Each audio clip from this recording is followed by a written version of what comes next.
भारत और मालदीव का जो विवाद चल रहा है, इसमें नुकसान सिर्फ और सिर्फ मालदीव का है। भारत के लिए पाने के लिए बहुत कुछ है, लेकिन खोने के लिए कुछ भी नहीं है।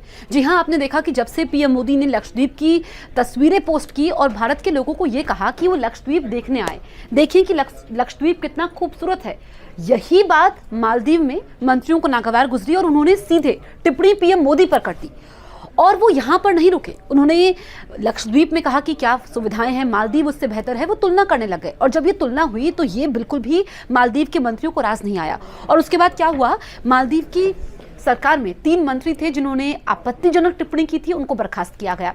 और तो और मालदीव के राष्ट्रपति मोइजू ने माफी मांगी। उन्होंने सोशल मीडिया प्लेटफॉर्म एक्स पर लिखा कि मैं दोनों हाथ जोड़कर माफी मांगता हूं। लेकिन ये जो विवाद है, क्योंकि आपने देखा है कि मालदीव में भारत से बहुत सारे पर्यटक जाते हैं, पर मालदीव ने ये सब जो किया है, कई बार आप तैश में आकर कोई चीजें करते हैं ना, तो नुकसान आपको उठाना पड़ता है। यही इस वक्त मालदीव के साथ हो रहा है, क्योंकि पीएम मोदी की छवि ग्लोबल लीडर के तौर पर है और पूरी दुनिया उनका लोहा मानती है। ऐसे में जब पीएम मोदी ने लक्षद्वीप की तस्वीरें साझा की और कुछ लोगों ने लिखा कि मालदीव से बेहतर है, तो ये पसंद नहीं आया वहां के मंत्रियों को।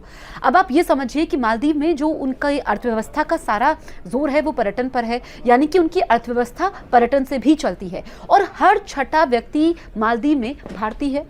तो मालदीव को तो नुकसान है ना, क्योंकि कई सारे ऐसे लोग हैं जिन्होंने मालदीव की अपनी यात्राएं रद्द कर दी हैं। वो मालदीव नहीं जा रहे हैं, वो लक्षद्वीप जा रहे हैं। हालांकि लक्षद्वीप में 5 स्टार सुविधाएं मौजूद नहीं है, उसमें थोड़ा वक्त लगेगा, लेकिन फिर भी वहां पर अब लोगों का रुख हो रहा है। ऐसे में आपने देखा होगा कि कई सारी ऐसी कंपनीज हैं जिन्होंने मालदीव की बुकिंग्स कैंसिल कर दी हैं, तो इसमें नुकसान सिर्फ मालदीव को हो रहा है। अब आप ये समझिए कि भारत सबसे बड़ा साझेदार है मालदीव का, क्योंकि जब कोविड के समय में भारत ने सबसे पहले वैक्सीन मालदीव को दी थी। अभी भी भारतीय सेना मालदीव में तैनात है, यानी कि जब एक आइलैंड से दूसरे आइलैंड पर जाना होता है, मरीजों की यहाँ पर रक्षा करनी होती है, मरीजों को सुविधाएं देनी होती है, तो उसमें हमारी आर्मी मालदीव की मदद करती है। आपको यह भी याद होगा कि किस तरीके से मालदीव के साथ हर संकट के समय हम कंधे से कंधा मिलाकर के खड़े हुए हैं। जब सुनामी आई थी तो भी भारत ने मदद की थी। तो ऐसे में मालदीव को मालूम है, वहां की इस वक्त मोइजू सरकार को मालूम है कि भारत से दुश्मनी मोल लेना या फिर भारत के खिलाफ कुछ भी बोलना, या फिर कई बार ऐसा होता है ना, आप बिना सोचे समझे कुछ भी बोलते हैं, वो गलत होता है और वो आपके ऊपर हावी हो जाता है। और यही इस वक्त मालदीव के साथ हो रहा है। अच्छा, मालदीव की रुचि ज्यादा चीन के साथ है। चीन की यात्रा पर मोइजू गए, लेकिन भारत से दुश्मनी भी मोल लेना मालदीव नहीं चाहता है। और क्या पता, वहां पर तो सरकार गिरने के आसार हो गए हैं।